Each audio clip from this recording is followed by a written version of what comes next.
শুভকামনা নিয়ে একটা গল্প বলে আমি 6 নম্বরে যাচ্ছি। এক লোক মাগরিবের নামাজের আগে তার বন্ধুর জন্য দোয়া করতেছে, আল্লাহ আমার বন্ধুকে তুমি একটা সুন্দরী, রূপবতী, গুণবতী, নেককার, মুতিয়া, কানেতা, জামিলা, রায়েআ একজন রূপবতী নেককার স্ত্রী দাও আল্লাহ। কতদিন ধরে তার বিয়েটা ঝুলে আছে, আল্লাহ তুমি ব্যবস্থা করে দাও, সুন্দরী, নেককার, আল্লাহওয়ালা। তো সে তো তার বন্ধুর জন্য প্রাণ ভরে দোয়া করতেছে, আর তার স্ত্রী ওয়াইফ পাশেই ইফতারি রেডি করতেছিল। এই দোয়া শুনে মহিলা তো তেলের বেগুনে জ্বলে উঠছে, দৌড়ে আসে বলছে, এই তুমি কিসের দোয়া করো, রাখো।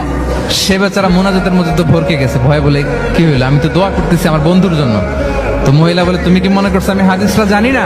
অন্যের জন্য কোনো ভালো দোয়া করলে আগে যেটা নিজের জন্য কবুল হয়, তুমি মনে করছো আমি জানি না? তুমি ভাবছো হাদিস শুধু তুমি একা জানো, আমি জানি না? না, কি সব দোয়া করে এগুলা? আল্লাহ আকবার, আল্লাহ রহম করুক। প্রিয় ভাইরা, এটা বলার উদ্দেশ্য হচ্ছে আপনি ভালো কিছু অন্যের জন্য চাইলে আল্লাহ তাআলা এটা নিজের জন্য কবুল করে নেয়।